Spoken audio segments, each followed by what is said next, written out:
Assalamualaikum warahmatullahi wabarakatuh. Kenalkan, nama saya Rifki Syarif Husain dari kelas 10D, nomor absen 32.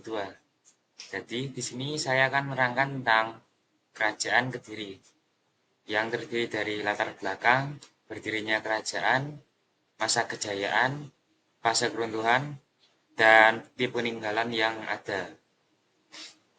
Langsung saja ke latar belakang. Untuk latar belakang yang pertama, Kerajaan Kediri juga dikenal sebagai Kerajaan Panjalu, merupakan salah satu kerajaan Hindu-Buddha yang pernah berjaya di Nusantara pada abad ke-11 hingga ke-13 Masehi.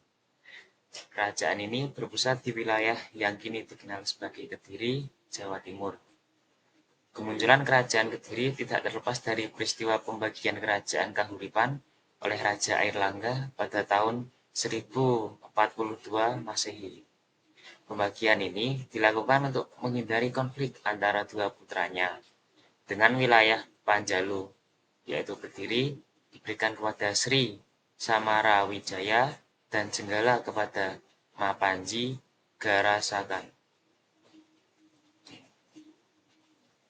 Selanjutnya, letak geografis Kediri yang strategis di tepi Sungai Brantas jadikan pusat perdagangan dan pelayaran yang ramai pada masa itu. Sungai Brantas berperan penting sebagai jalur transportasi utama yang menghubungkan berbagai wilayah di Jawa Timur, sehingga mendukung pertumbuhan ekonomi dan interaksi budaya di kerajaan Kediri. Selain faktor geografis, stabilitas politik dan sosial di Kediri juga berkontribusi pada kemajuan kerajaan ini. Masyarakat Kediri dikenal tidak menganut sistem kasta yang kaku. Martabat seseorang lebih ditentukan oleh perilaku dan kontribusinya terhadap masyarakat.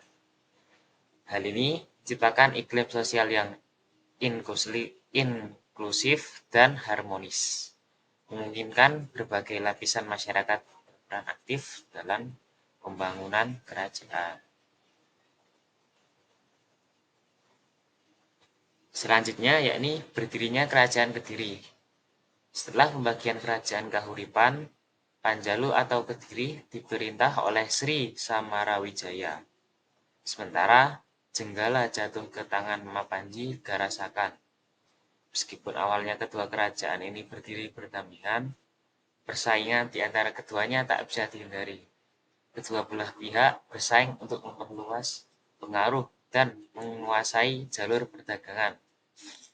Selama bertahun-tahun, konflik antara Kediri dan Jenggala terus berlanjut. Namun, pada masa pemerintahan Raja Jayabaya, Kediri akhirnya berhasil menaklukkan Jenggala dan menyatukan kembali wilayah yang sebelumnya terpecah. Sejak saat itu, Kediri menjadi kerajaan yang kuat dan stabil, dengan kontrol penuh atas perdagangan di Jawa Timur. Selanjutnya, Kediri mulai mengembangkan sistem pemerintahan yang terorganisir.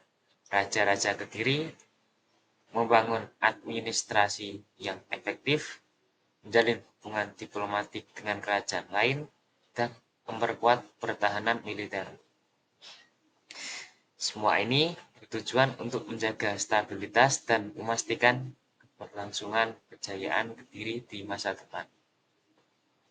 Keberhasilan Kediri dalam menaklukkan Jenggala dan membangun sistem pemerintahan yang kuat menandai awal dari masa kejayaannya. Kediri tidak hanya menjadi pusat kekuasaan, tapi juga menjadi simbol kejayaan peradaban di Nusantara.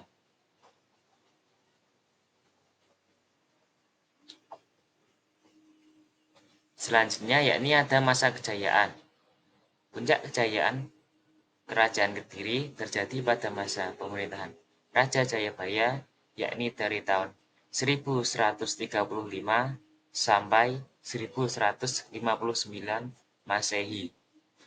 Jayabaya dikenal sebagai pemimpin yang bijaksana dan berwibawa. Salah satu prestasi besarnya adalah keberhasilannya dalam menyatukan kembali Panjalu dan Jenggala. yang sebelumnya selalu bersaing. Penyatuan ini membuat Kediri semakin kuat dan tak tertandingi di Jawa Timur. Di bawah kepemimpinan kepemimpinan Jayabaya, Kediri mengalami kemajuan pesat dalam berbagai bidang. Sektor ekonomi berkembang pesat berkat kontrol Kediri atas jalur perdagangan maritim, khususnya yang melintasi Selat Malaka. Perdagangan dengan kerajaan-kerajaan lain, termasuk Sriwijaya dan Campa, membawa kekayaan yang melimpah ke Kediri. Pajak dari perdagangan dan hasil pertanian jadi sumber utama pendapatan kerajaan.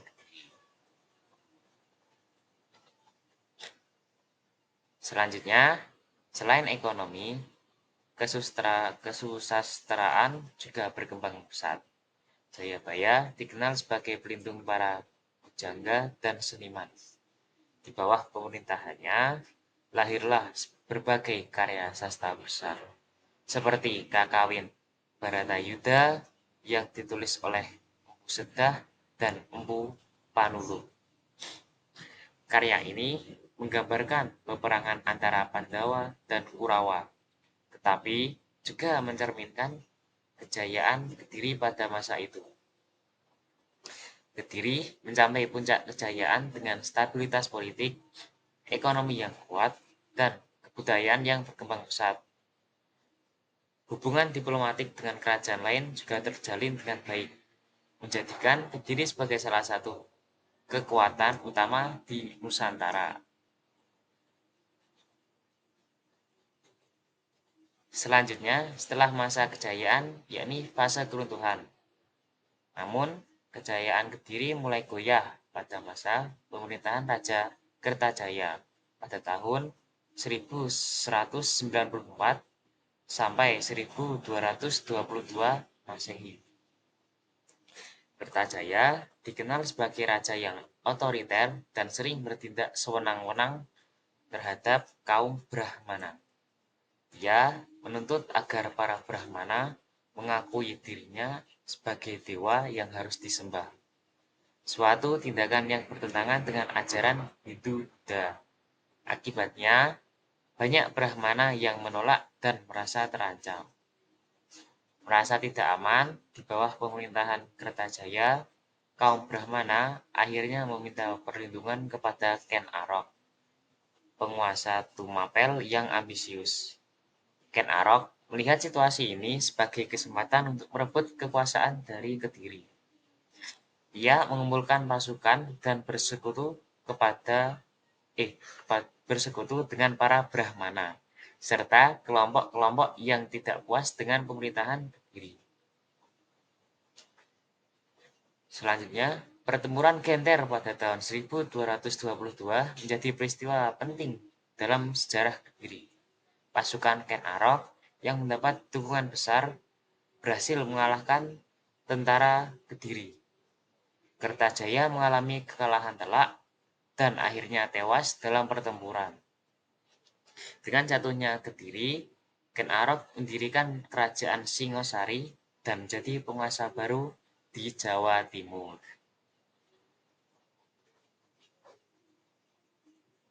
Selanjutnya, ada beberapa bukti peninggalan dari kerajaan Kediri. Yang pertama, Prasasti Sirah Keting, tahun 1140 Masehi. Prasasti yang satu ini dituliskan tentang kisah Raja Jayawarsa yang memberikan hadiah kepada masyarakat di kerajaan Kediri berupa tanah. Yang kedua, Prasasti Ngantang, tahun 1135 Masehi. Isi dari peninggalan kerajaan ini ialah sebuah cerita mengenai Raja Jayabaya yang memberikan hadiah kepada masyarakat di desa Ngantang berupa sebidang tanah bebas pajak. Yang ketiga, Prasasti Jaring, tahun 1181 Masehi. Isi dari Prasasti Jaring ini ialah cerita mengenai Raja Gandra yang membuat dan memberikan nama pada sejumlah hewan, seperti tikus hingga kerbau. Yang keempat, Prasasti Kamulan, tahun 1194 Masehi. Prasasti ini berisi kisah mengenai Raja Kertajaya yang mendeklarasikan kemenangan Kerajaan Kediri dari peperangan melawan musuh-musuh di Katang-Katang. Selanjutnya, bukti peninggalan berupa di bidang arsitektur, yakni ada beberapa candi. Yang pertama, Candi Penataran. Yang kedua, Candi Mirigambar. Yang ketiga, Candi Tondo Wongso. Dan yang terakhir, Candi Gurah.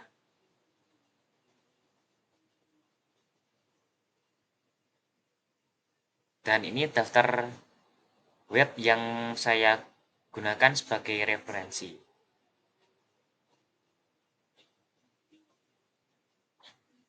Sekian penjelasan dari saya. Bila ada salah kata mohon dimaafkan. Wassalamualaikum warahmatullahi wabarakatuh.